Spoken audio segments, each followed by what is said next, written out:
Visi Indonesia Emas 2045 secara simbolistik dimulai pada saat Presiden Jokowi menggagas monumen kapsul waktu di Merauke, Papua Selatan pada bulan Desember 2015. Di dalam monumen ini ditempatkan berbagai kapsul yang berisi impian anak-anak Indonesia, termasuk impian Presiden Jokowi tentang Indonesia seperti apa yang mereka harapkan di masa depan.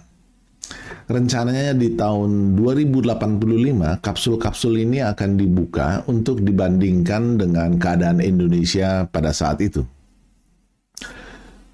Selanjutnya kita lihat pada bulan Maret 2017, Presiden Jokowi menugaskan Bappenas menyusun rencana atau peta jalan roadmap menuju Indonesia Emas 2045. Pada bulan Mei 2019, Presiden Jokowi resmi meluncurkan visi Indonesia Emas 2045. Di bulan Oktober 2019, dalam pidato pelantikan periode keduanya, Presiden Jokowi menegaskan kembali visi Indonesia Emas 2045 ini.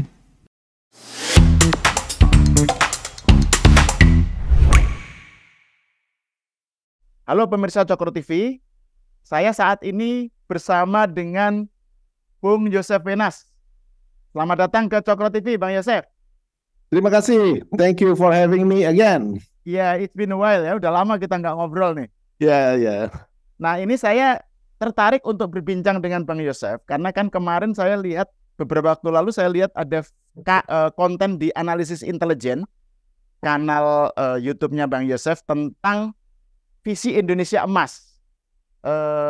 Penjelasan yang menurut saya paling komprehensif ya tentang visi Indonesia Emas, kenapa itu perlu, background politiknya bagaimana, sejarahnya dan bagaimana kita melihatnya dalam konteks sekarang. Nah itu ada di judulnya itu Katolisitas dalam Visi Indonesia Emas 2045 ya.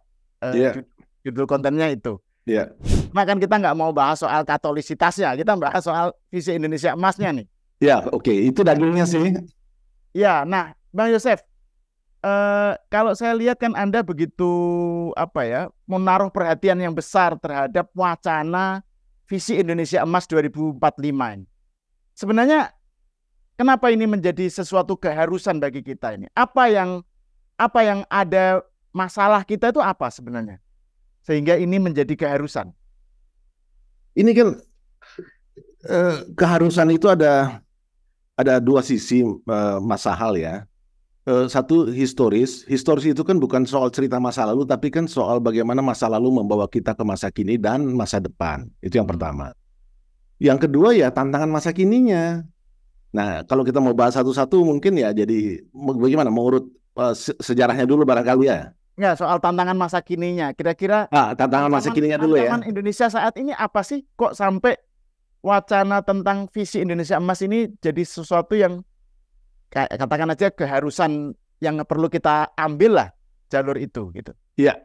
Oke. Jadi sebetulnya nanti tolong ditampilkan slide saya yang ancaman eksistensial ya. Ya, oke. Jadi di kondisi hari ini, situasi saat ini kalau kita perhatikan cukup jeli berkali-kali, mungkin ratusan kali ya, bahkan ribuan Pak Jokowi itu berulang kali menyebut tentang middle income trap dan bonus demografi. Nah, di slide yang Anda lihat ini, itu sebetulnya kalau kita bicara visi Indonesia Emas, yang konkret atau gampangnya adalah kita ingin menjadi kekuatan ekonomi nomor 5 di dunia pada tahun 2045, yang artinya kita menjadi negara maju, dan itu artinya income per kapita kita juga harus masuk dalam kategori yang oleh Bank Dunia itu disebut sebagai high income economy. Jadi negara dengan income pendapatan ekonomi yang tinggi. Nah, Anda lihat itu sudah di target-target PDB per kapitanya itu sudah dirumuskan, sudah dibuat peta jalannya juga. Nah, kalau kita mau mencapai di 2045 angka 23 ribuan itu, maka di 2040 harus 16 ribuan dan seterusnya sampai ke situasi saat ini kan kita ada di sekitar 4.500, ya mungkin 5 ribuan lah ya, tapi saya kira belum 5 ribu ya. Nah, kalau Anda perhatikan di situ kan ada tahun 2025-2030 tuh periodenya Prabowo Gibran yang sebentar lagi akan efektif. Nah, yang menjadi masalah dengan middle income trap itu adalah kalau kita katakanlah mencapai suatu angka tertentu, katakanlah di 6 ribuan pada periode Prabowo Gibran nanti, tapi ternyata ya kita nggak naik-naik lagi. Nah, Anda perhatikan garis hitam yang putus-putus tuh. Itu kalau ditarik mungkin naik sedikit dalam range yang nggak begitu besar. Itu kita nggak mencapai target angka yang kita inginkan, yaitu 23.000 itu. Nah, untuk mencapai angka itu, artinya kita terhindar dari middle income trap, income yang nggak naik-naik, hanya di range itu, kita perlu pertumbuhan ekonomi itu average-nya 6-7% per tahun. Di era Pak Jokowi ini kan rata-rata 5%-an ya, 5, sekian. Memang ada COVID-19 itu kita nggak boleh tutup mata terhadap kenyataan itu. Jadi tantangannya berat.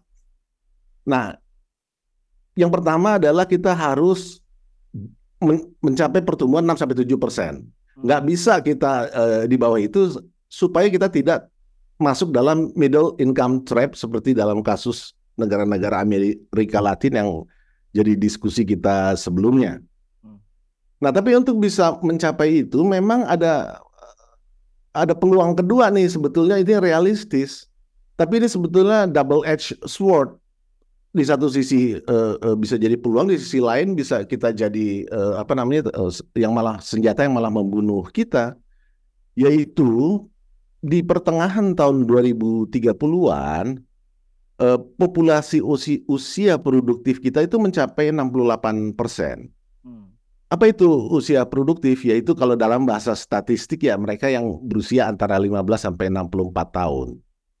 Apa artinya? Artinya mereka-mereka inilah yang memberikan kontribusi terhadap PDB produktif.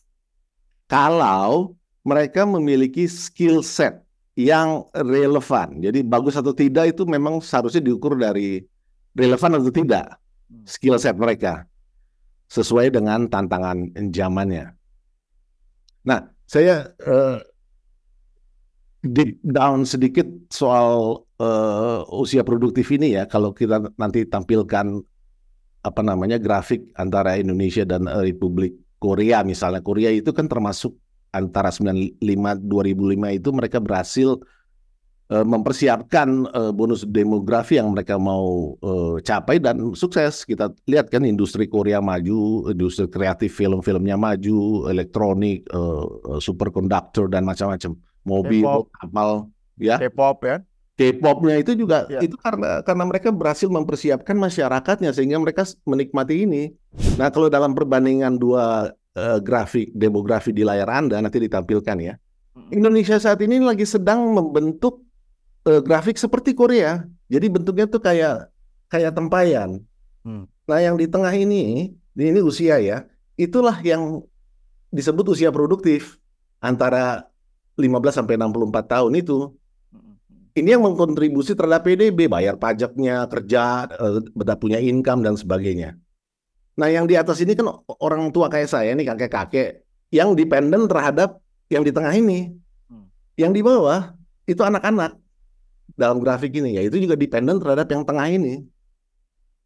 Nah, di pertengahan 2030 kita nih akan membentuk, kita sekarang masih rada gini, tapi di pertengahan 2030 kita akan menjadi kayak tempayan persis Korea. Jadi yang tengah ini, yang usia produktif ini yang gendut, ini yang menjadi andalan kita. Nah, cuma masalahnya kan apakah skill setnya relevan atau tidak sesuai dengan kebutuhannya, tantangan zamannya itu.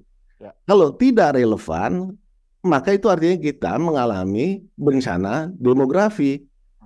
Karena mereka nggak bisa kasih kontribusi kan ke penerimaan negara, malah mungkin jadi beban negara. Ini masalahnya, dan itu sebabnya kenapa yang disebut banyak yang nggak paham, saya kira program makan bergizi ya sekarang namanya ya. Itu untuk mengejar supaya anak-anak sekarang yang di SD SMP yang nanti di 2030 itu mereka ada di posisi populasi produktif itu. Mereka lah ini yang akan menjadi tulang punggung kita. Nah, mereka perlu dapat gizi yang benar. Selain itu, kenapa revolusi pendidikan di bawah Nadiem dengan Merdeka Belajar juga banyak yang kemudian kelihatannya agak nyinggur begitu ya? Karena mereka nggak memahami bahwa ini yang dipersiapkan adalah untuk mengisi ini skill set yang relevan. Nah, ini yang banyak orang barangkali kurang begitu memahami bahwa sebetulnya ini menjadi ancaman eksistensial kalau kita gagal menjaga peningkatan income per kapita kita dan gagal memanfaatkan bonus demografi ini, ya kita bisa jadi failed state, negara gagal. Jadi ini satu risiko ekstrim yang instead of kita mendapatkan bonus dari demografi itu, kita justru malah mendapatkan bencana gitu ya. Betul sekali. Jadi instead of demographic dividend, we are having a demographic disaster jadinya. Nah, ini Bang Joseph, kalau kan ini ada dua ancaman eksistensial, katakan aja gitu, yang menghantui kita ya, yang tadi Bang Joseph sebut soal middle income trap dan jangan sampai bonus demografi ini menjadi bencana demografi. Nah, makanya ide atau wacana visi Indonesia Emas 2045 ini menjadi kelihatan relevansinya gitu. Nah, saya ingin sebelum kita masuk ke dalam soal ini ya, bagaimana sebenarnya konteks sekarang ya, visi Indonesia Emas dalam konteks politik sekarang, saya ingin kita melihatnya dalam tatapan burung elang lah gitu ya, yang lebih luas, kita naruh dalam kanvas yang lebih luas, Bang Yosef. Soal kenapa sih visi Indonesia Emas ini muncul dalam konteks Indonesia gitu ya. Kan Bang Yosef di dalam kontennya di Analisis Intelijen menyebut soal ekosistem politik gitu ya, bahwa wacana ini Indonesia Emas ini muncul karena ada ini bagian muncul dari ranah politik terus terkait dengan konsensus dan seterusnya. Bisa dijelaskan nggak Mas aspek historisnya ya, ekosistem politik yang melatari ini visi Indonesia Emas 2045 itu? Sebelum kita kembali masuk ke membahas tadi dua ancaman eksistensial tadi, Bang. Jadi Pak ini kan sebetulnya panggilan politik kebangsaan di level bangsa ya. Artinya tentu menyangkut elit-elit politik di zaman sekarang. Tapi kan itu tadi yang saya sebutkan, kan sejarah itu bukan soal hari ini aja. Ini kan akibat dari kemarin, konsekuensi hari kemarin, dan bagaimana kita memotret masa depan. Itu kan satu kesatuan eksistensial gitu loh. Nah, Pak Jokowi itu melihat berdasarkan dua ancaman eksistensial tadi, itu bukan baru-baru, itu dari sejak beliau mulai menjabat. Dan barangkali saya belum melakukan riset, barangkali juga sebelumnya dari pemerintahan SBY sudah dilihat, karena nanti kita bahas ya mengenai rencana pembangunan jangka panjangnya, itu kan undang-undang yang dihasilkan dari pemikiran komprehensif tentang apa sih yang menjadi challenge Indonesia di depan. Jadi ini satu keberlanjutan sebetulnya. Saya yakin sudah sejak SBY, cuma Pak Jokowi kemudian menjadi lebih, ya ini pribadi kepemimpinannya ya, menjadi lebih sangat revolusioner gitulah ya, terobosan-terobosannya. Tapi memang ini nggak lepas dari konsensus. Jadi kalau kita kembali ke sejarah, sebetulnya kan kenapa kita bisa merdeka? Karena di tahun 1928, anak-anak muda ini yang kemudian menjadi pemimpin-pemimpin di generasi 45 sampai Orde Lama itu kan berkonsensus. Mereka memotret tentang suatu Indonesia yang merdeka gitu loh. Waktu itu kan zaman Hindia Belanda, zaman penjajahan. Mereka ini terinspirasi dari buku yang ditulis oleh Tan Malaka, Nar the Republic Indonesia. Itu buku diterbitkannya tahun 25 ya, tapi sebetulnya edisi pertama itu kan tahun 22 ya. Ya, kenapa direbutkan tahun 25 di Jepang itu ada kaitan dengan propaganda Jepang yang memang intelijennya sudah masuk ke Hindia Belanda di masa itu. Kalau Anda jeli dengan sastra itu kan di Pramudia disinggung berapa kali gitu ya. Jadi, tapi ya udahlah, thanks to this propaganda, nyampe ini buku ini ke anak-anak muda, mereka kemudian terinspirasi, termasuk Soekarno. Nah, ngumpul, lalu satu nusa, satu bangsa, satu bahasa.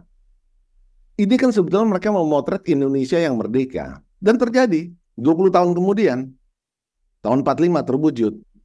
Nah, itu kan kemudian berlanjut, kita masuk di era Orde Lama, lalu Orde Baru, dan seterusnya. Sampai satu titik ketika di era reformasi ini kita memotret bahwa, terutama Pak Jokowi, bahwa reformasi itu nggak cukup, Mas. Paradigma reformasi kita berterima kasih, memberikan banyak manfaat, tapi nggak bisa terus-terusan hanya dengan paradigma reformasi, karena tantangan tadi eksistensial ini yang jelas-jelas, apapun aliran politiknya tantangannya sama. Bonus demografi jadi bencana demografi, dan kita nggak masuk ke dalam middle income trap, itu siapapun pemimpin politiknya akan menghadapi dua tantangan ini. Nah, dan oleh karena itulah, Pak Jokowi melihat bahwa reformasi harus ditransformasi. Nah, kita sudah diskusi banyak kali. Salah satu gejolak yang muncul dari persoalan transformasi ini ya Undang-Undang Cipta Kerja yang memakai cara-cara transformasi yang disebut Omnibus Law. Marah-marah tentu saja para civil society, yang mereka intelektual, apapun argumen mereka juga saya kira nggak bisa disalahkan. Tapi ini kan soal ada satu kepentingan ya kita terpaksa melakukan ini. Itu hanya baru satu contoh. Sehingga nanti kalau dalam pembahasan nanti kita akan lihat bahwa dalam peta jalan itu kata kuncinya kan transformasi ekonomi, sosial, dan transformasi tata kelola. Semuanya pakai kata transformasi, bukan reformasi. Karena ini yang diperlukan. Dan nanti kalau kita jeli lagi lihat di slides-nya, Anda akan lihat bahwa transformasi tata kelola dan transformasi kelembagaan itu menjadi tuntutan yang bersifat adaptif. Nah, kembali ke Undang-Undang Cipta Kerja, itulah yang disebut sebetulnya adaptability itu, yang menimbulkan banyak protes memang, yang namanya transformasi. Faktanya kan sebetulnya undang-undang itu oke, meluncur dulu, ribut, diperbaiki lagi, ribut, diperbaiki lagi. Itu kan faktanya. Ya gimana, nggak ada pilihan lain. Kalau itu nggak muncul, ya kita nggak bisa dorong ini segala hilirisasi, nggak bisa. Pembebasan tanah, lalu persoalan-persoalan buruh yang tuntutannya, ya sudahlah, itu diskusi tersendiri lah. Tapi kan mereka selalu punya cara mereka melihat sendiri. Tapi sedangkan di sisi lain, kita perlu investasi. Karena dalam peta visi Indonesia Emas 2045, kita harus punya industri yang bisa mengkontribusi paling enggak 30% ke dalam PDB. Saat ini kita kira-kira di angka 15-18%. Ini kan lompatan. Itu artinya kita bisa investasi. Ini loh kenapa bolak-balik investasi itu sangat penting. Ya ini untuk kasih makan rakyat. Nah, terkait dengan yang 68% populasi tadi, itu kan kebanyakan kalau kita lihat hari ini, Indonesia itu hidup dari perusahaan-perusahaan yang masuk kategori SME, Small Medium Enterprises. Ini perusahaan-perusahaan yang dalam bahasa World Economic Forum itu disebut perusahaan-perusahaan yang nggak long standing. Ya mungkin usianya 5 tahunan, bubar, entah pindah bisnis, bangkrut. Tapi OECD menampilkan fakta bahwa 1% perusahaan large enterprise itu bisa kasih makan 40% rakyatnya secara long standing. Gaji yang tetap dengan pertumbuhan, lalu jaminan-jaminan dan sebagainya dalam hitungan yang panjang puluhan tahun. Nah, Indonesia karakter ekonominya itu kan SME, Small Medium Enterprise, itu 60%-an lebih, hampir 67%. Jadi kan sulit gitu loh. Nah, sekali lagi kita ini termasuk kategori UMKM segala gitu ya. Iya, yang di Shopee itulah. Iya. Iya kan? Iya. Sebelum bisa dibaca kalau kita sering transaksi di Shopee kita bisa lihat. Di Shopee kan mulai 2012, tapi dari situ aja kita bisa lihat kan putaran-putaran dan orangnya ganti-ganti pedagang. Ada yang udah bangkrut, ada yang pindah bisnis, ada. Nah, tapi kan artinya pegawainya nggak bisa long standing untuk depending on this kind of business gitu. Itu. Nah ini Bang Yosef, sebelum masuk ke pembahasan tentang tahapan-tahapan yang diperlukan ya, dari katakan aja dari sekarang sampai ke 2045 itu kan Bang Yosef juga sebenarnya masih menjelaskan soal aspek historisnya lah. Saya pengen tertarik dengan pembahasan soal aspek historis. Kan tadi Bang Yosef bilang reformasi aja nggak cukup, gitu kan?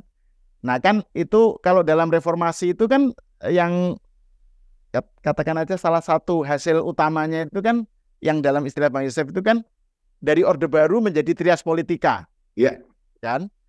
Trias politika yang katakan aja menjadi demokrasi lah, gitu ya.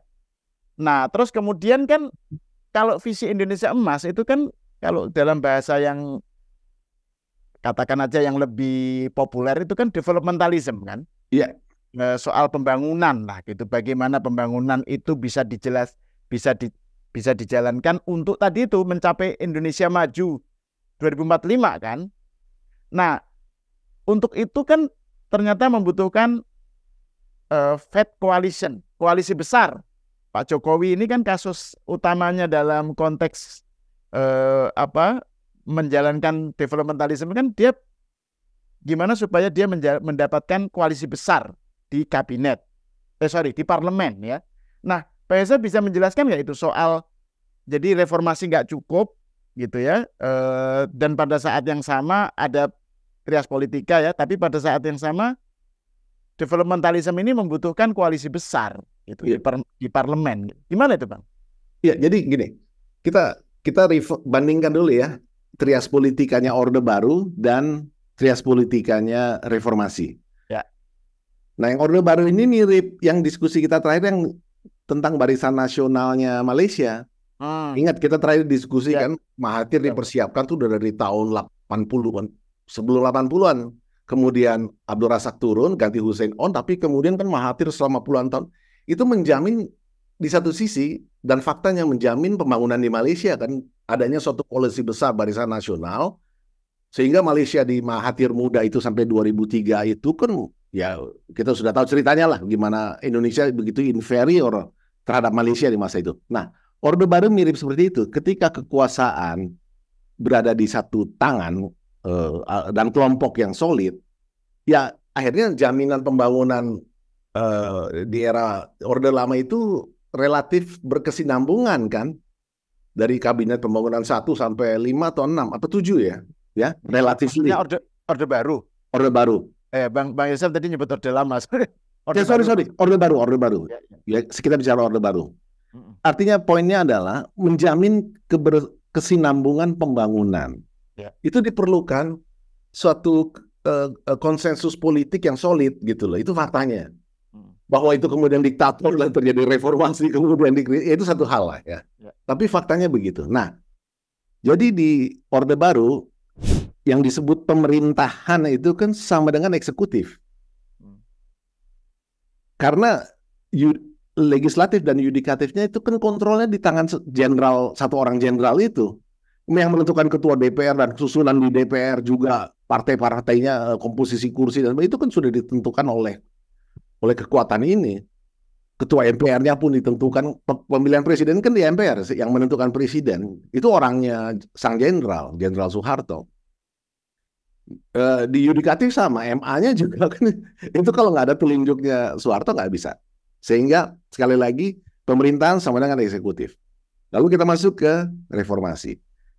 Ini yang dihancurkan, kan dihilangkan karena magic words KKN itu ya, kolusi, korupsi, nepotisme, sehingga ini minggir. Digantilah dari satu tangan satu wajah ke banyak tangan banyak wajah. Di dalam trias politika kita itu parpol-parpol. Untuk siapa bisa jadi presiden melalui undang-undang pemilu itu parpol di parlemen yang menentukan kan. Apalagi yang di parlemen itu sendiri, di legislatif. Begitu juga pejabat-pejabat di yudikatif. Itu kan juga ditentukan, ada campur tangan parlemen gitu loh, untuk seleksinya. MK itu kan 3 dari parlemen, 3 dari masyarakat sipil, 3 dari pemerintah kan, kira-kira gitu. KPK Komisi 3. Nah ini pansel yang lagi jalan sekarang juga kan ada urusan. Jadi intinya trias politika kita berubah Sekarang kan kekuasaan parpol-parpol nih yang menentukan.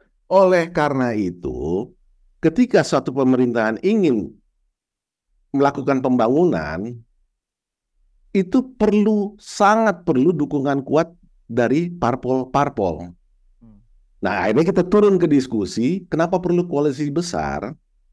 Bukan hanya koalisi kuat, itu dua hal yang berbeda. Kalau koalisi kuat mungkin 51%, that's fine. Dan cenderung kalau koalisi kuat ini kan visinya visi 5 tahun, 10 tahun, sesuai amanat konstitusi. Saya presiden, saya paling bisa cuma 10 tahun. Tapi Pak Jokowi itu kan meletakkan tahap pertama itu 2025-2029, itu kan di luar dari amanat konstitusionalnya dia. Itu tahap pertama loh. Ya. Belum melanjutkan ke tahap berikutnya sampai 2045, tapi itu kan di luar amanat konstitusi dia. Lalu, tahap pertama itu baru tahun depan berarti. Baru tahun depan. Ya Prabowo ini. Ya, betul. Nah, nanti kita lihat peta jalannya tuh ya, kalau supaya nanti pemirsanya jelas. Pak Jokowi meletakkan itu yang di luar, dia nanti udah turun nih.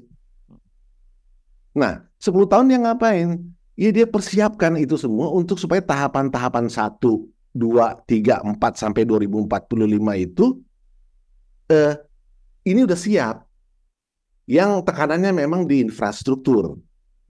Nah, itu yang di slide saya sebut. Ya, detailnya nanti silakan lihat slide yang infrastruktur. Tapi untuk memahaminya, itu sebenarnya nggak sulit. Yaitu kata kunci konektivitas. Segala infrastruktur udara, darat, laut, dan digital, itu kata kuncinya konektivitas. Dan mobilitas. Supaya efisien. Apapun urusan mobilitas dan konektivitas itu. Ini supaya efisien. Karena saya dulu pernah di Kadin dan memang selalu komplain bolak-balik iklim investasi kita ya di soal infrastruktur ini. High cost ekonomi, biaya logistik tinggi sekali, Mas. Dan saya kira nggak ada urusan bisnis ya. Saya kira pendidikan sekarang itu juga dengan adanya infrastruktur digital yang lebih baik, maka Merdeka Belajar juga sangat tertolong sekarang kan. Itu pendidikan, pesantren-pesantren saya kira juga kalau Anda ke pesantren-pesantren NU dengan infrastruktur digital sekarang juga jauh lebih exchange data, review dan macam-macam itu kan perlu efisiensi. Nggak banyak publik mungkin kurang paham ini apa sih bangun tol sini, bangun bendungan sana, bangun. Ya itu untuk konektivitas dan percepatan perekonomian. Itu kata kuncinya. Dan saya kira in general publik ngerti itu sebabnya approval rating Pak Jokowi itu tinggi sekali karena mereka melihat ini dalam pemahaman mereka masing-masing, tapi mereka merasakan manfaatnya yang 10 tahun ini yang menjadi fondasi tahap yang kemarin jenengan sama Budiman bicarakan itu kan itu sebetulnya tahap satunya yang 2025-2029 itu yang ada rinciannya didetailkan di buku yang kemarin dalam diskusi dengan Budiman itu. Jadi supaya ngerti ini cerita besarnya gimana sih? Ya. Kenapa perlu koalisi besar ya? Karena ini tanpa adanya konsensus, ini kan soal konsensus kan sebetulnya. 10 tahun mereka sepakat. VIA ini kan mulai diluncurkan sebelum 2015, Mas. Waktu Pak Jokowi ngajak anak-anak kecil di Papua Selatan, Merauke, itu kan simbolisasi. Tapi itu sebetulnya dari sejak awal dia udah lihat bahwa ini yang harus dilakukan. Anak-anak kecil yang dilibatkan dulu, lalu dia panggil Bappenas di 2016-an, 2017 diluncurkan ini draftnya. Disepakati oleh koalisi yang disebut koalisi besar Jokowi ini yang 82% itu. Tiba-tiba masuk masa pemilu yang cuma 6-8 bulan, koalisi recehan di balik 01, 02, 03, karena kepentingan cuma 8 bulan kan, 6-8 bulan. Koalisi recehan ini kemudian merusak koalisi konsensus besar yang disebut koalisi besar ini untuk visi Indonesia Emas 2045 ini. Itu intinya. Ya, terus Bang Yosef ini juga ini menjadi sesuatu yang menarik kalau kita lanjutkan pembicaraannya ini, kita lanjutkan untuk what next-nya ya.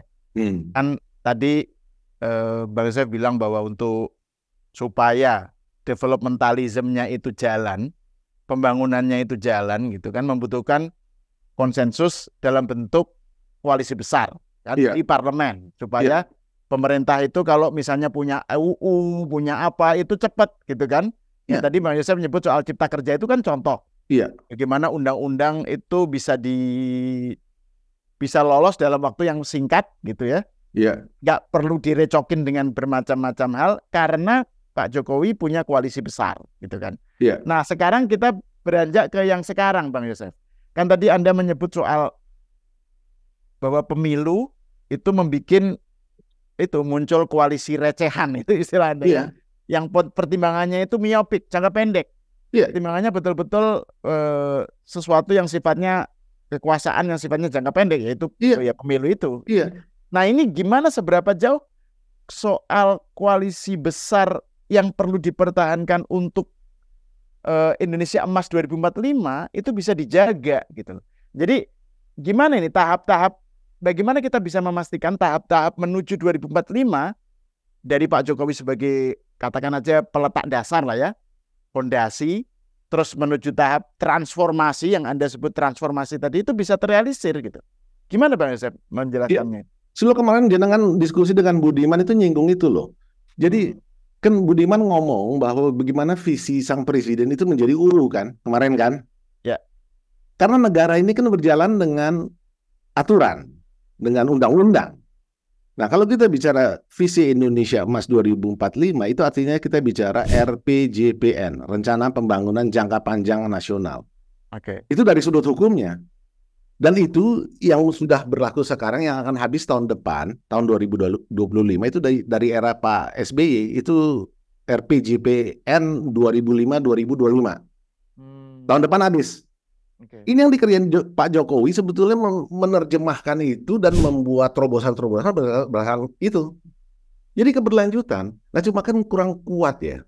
Karena setelah saya buka undang-undang ini, Undang-Undang 17 2007 ya. Lihat aja, angkanya aja 2007. Ada di slide saya, nanti bisa ditampilin yang saya kirim. Nah kalau lihat ya, Pak SBY ini baru selesai undang-undang itu 2007, padahal dia mulai di 2004 kan. Proses bikin undang-undang itu 3 tahun loh Mas. Nah, tapi oke lah. Undang-undang ini yang menjadi dasar pembangunan jangka panjang kan. Habis nanti tahun 2025. Itu sebabnya Pak Jokowi come up dengan dengan visi Indonesia Emas dengan 4 tahapan itu yang tadi kita bicarakan 4 fase. Ini yang akan dijadikan ditempel menjadi bagian dari undang-undang RPJPN 2025-2045. Itu untuk menjawab pertanyaan jenengan tadi, menjamin kepastian ini. Dan sebenarnya kalau Anda lihat tone di Golkar, mereka semua tuh mau ke arah sana. Bahkan mereka ekstrim ingin merubah di MPR bagaimana caranya supaya GBHN, mereka pakai bahasa GBHN seperti GBHN itu, karena tanpa itu susah Mas. Ini kan memang ada visi 20 tahun lalu pemilunya 5 tahunan nih. Kalau kepilih 2 kali ya 10 tahun. Lah, ini visi 20 tahun versus 5 tahunan, kepentingan 5 tahunan ini kan ini yang bikin repot gitu, ini yang bikin susah. Nah itu kemarin marah-marah, nyinyir-nyinyiran itu kan untuk kepentingan yang saya maaf pakai istilah recehan aja. Karena kalau kita lihat kepentingan bangsa dan negara, visi merealisasikan mukadimah Undang-Undang 45 kita, ya kita mesti bicaranya dalam makom ini.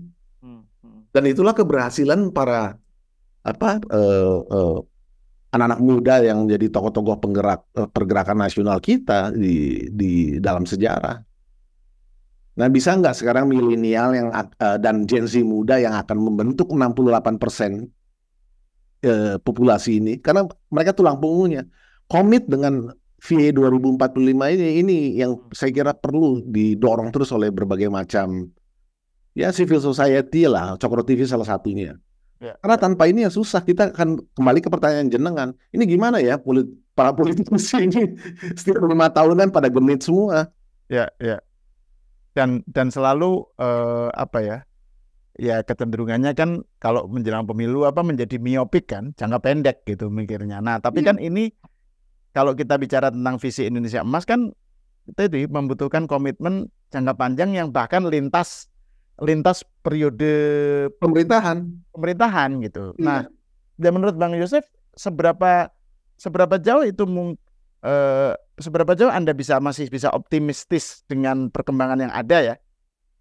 Maksud saya ini kan kalau lihat fase-fasenya kan tadi ada fase katakan aja Pak Jokowi itu meletakkan fondasi lah ya, fase apa, ya sebagai fondasinya. Kemudian kan ada fase transformasi atau apa yang nanti pada masa 2045 ke atas kan, ke depan gitu.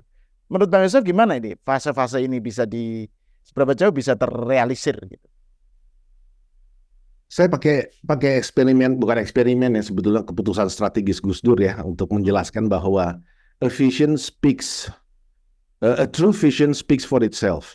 A true vision speaks for itself. Jadi waktu Gus Dur kembalikan NU ke Kitoh 1926 itu kan di Situ Bondo ya, Muktamar ya, tahun 84 ya. Betul.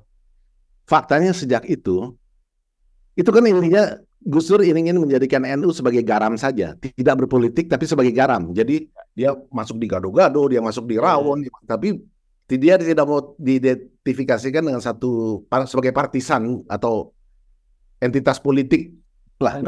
Ungkapannya kalau nggak salah waktu itu tidak di mana-mana tapi ada di mana-mana. Betul. Betul. Nah, itu visi kan? Ya. Melakukan koreksi melihat sejarahnya ke 1926. Sejak 84 ada satu orang dari NU yang bisa mengembalikan atau mengganti visi itu, nggak ada.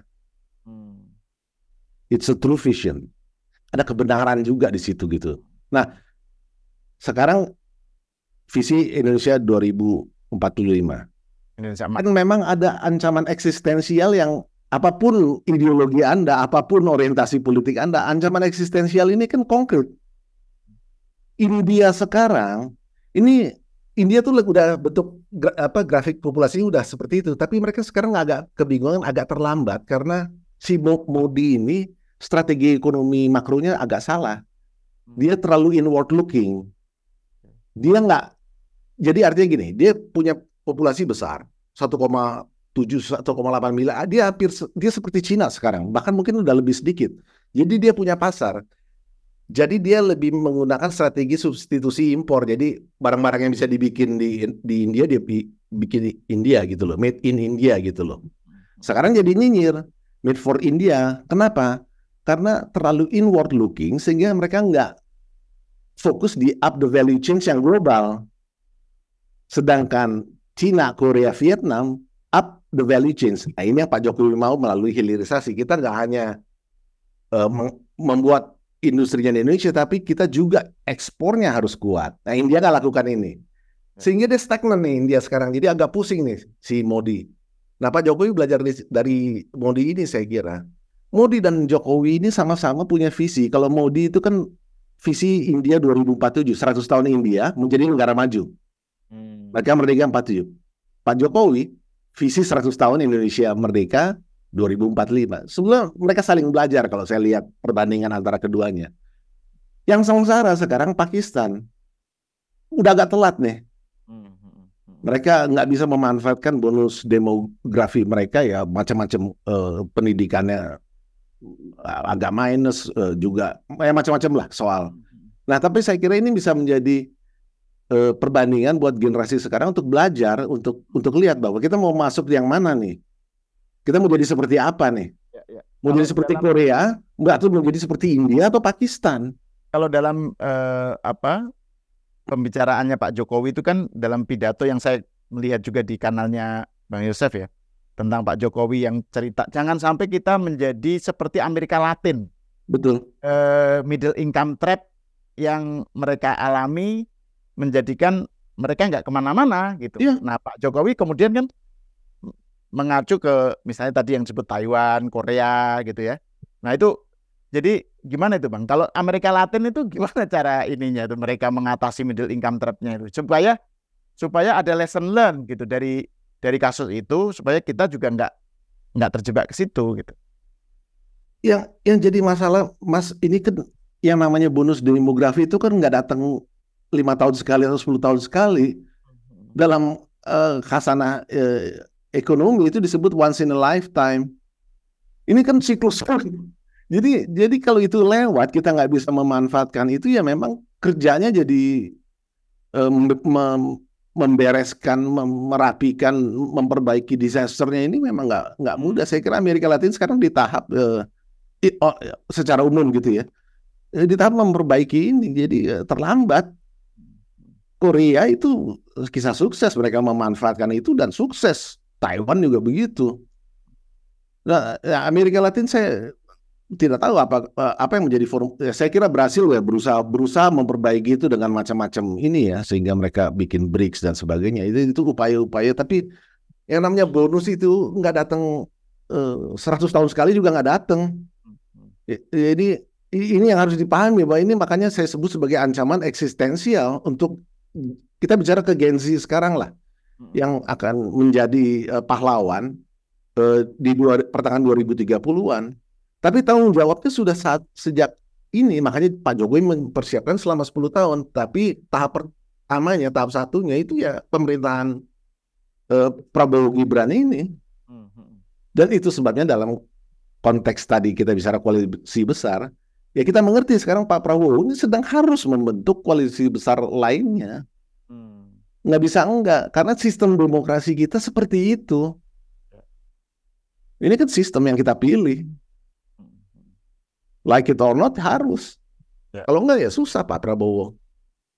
Dan itu menurut Bang Yosef, kalau kita bicara tentang stages ya, tahap-tahap, kan katakan aja Pak Prabowo 5 tahun, nanti pemilu berikutnya, katakan aja misalnya berlanjut, siapa kita nggak tahu, apakah mungkin Prabowo lagi, atau Gibran, atau calon lain gitu, nama lain, dan seterusnya. Nah, seberapa jauh Bang Yosef melihat keberlanjutan ini akan tetap berlanjut gitu loh, sehingga tadi itu tidak lagi ada existential threat buat kita gitu. Maksudnya dengan kondisi yang sekarang Bang, jadi seberapa jauh itu masih bisa kita harapkan keberlanjutannya itu, karena kan ini belum mulai kan, 2025 baru mulai ya tahap satunya, tapi kan 10 tahun sebetulnya sudah, itu harus dihitung juga, sudah mulai, sudah dipersiapkan. Ya.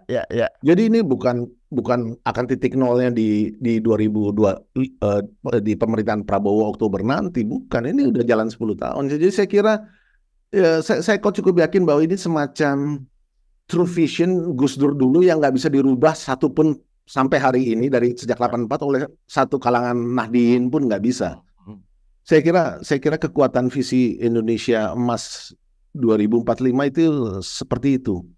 It's a true vision. Sama seperti visi Indonesia harus merdeka loh. Waktu itu mereka kan nggak tahu kapan, tahun 28 itu. Tapi kan kemudian perkembangan dunia dan macam-macam terjadi di 2045. Saya kira ini kualitas visi yang seperti itu. Visi itu sendiri menjadi hidup di publik, terutama di Gen Z ini. Ya. Dan itu kualitas visi yang semacam itu ya, itu yang mendasari misalnya tadi itu yang Anda sebut, Bang Yosef sebut soal transformasi itu enggak sekedar reformasi, karena di dalam transformasi itu ada perubahan tata kelola yang sigap ya, yang cepat ya. Iya. Dan kadang-kadang sampai seakan-akan itu kayak menabrak-nabrak aturan-aturan yang ada gitu. Betul. Nah itu gimana Bang Yosef? Itu kan kadang-kadang ada yang membicarakan soal ini sebagai kemunduran demokrasi, sebagai sesuatu yang ini kayak mengabaikan civil society dan seterusnya, karena aturan-aturan tertentu ditabrak, atau kemudian transformasi itu penjungkir balikan nilai-nilai itu. Gimana Bang Yosef melihat itu? Saya kok merasa ya, saya kembali ke Gen Z, karena ini kan stakeholders utamanya Gen Z yang akan memimpin, akan membawa, dan saya kok merasa mereka dengan hal-hal yang disebut transformasi ini, dengan perkembangan teknologi yang mereka lalui sehari-hari, AI dan sebagainya gitu, cara kerja melalui AI yang begitu revolusioner, kok mereka terbiasa ya dengan transformasi ini. Mereka tidak, saya nggak merasa mereka punya resistensi di situ. Dan buat saya yang penting itu, karena ini kan soal masa depan ya, bahwa masih ada narasi-narasi seperti yang barusan jenengan sebutkan, yang merasa ditabrak di sini, dan mereka nggak salah ya mengatakan itu, karena dari disiplin kacamata mereka begitu. Ini kok ditabrak sini, kan aturan kalau dirubah. Itu yang saya bilang, ya udah, kalau mau ikut antrean di prolegnas di DPR, ya itu benar seperti yang mereka harapkan gitu. Tapi kan nggak bisa, Mas. Itu sebabnya kemarin Cipta Kerja jalur cepat itu kan 8 bulan selesai. Terus marah-marah dan sebagainya sampai hari ini, ya sudahlah. Ya mau gimana? Ya, ya. Nah ini terakhir nih Bang Yosef, kalau menurut Bang Yosef sendiri dari segi ini kan katakan aja Pak Prabowo dan Gibran dilantik Oktober. Terus kemudian untuk mencapai 2045 itu kan masih berapa? 20 tahun. Iya, masih ada 3 periode pemerintahan lagi.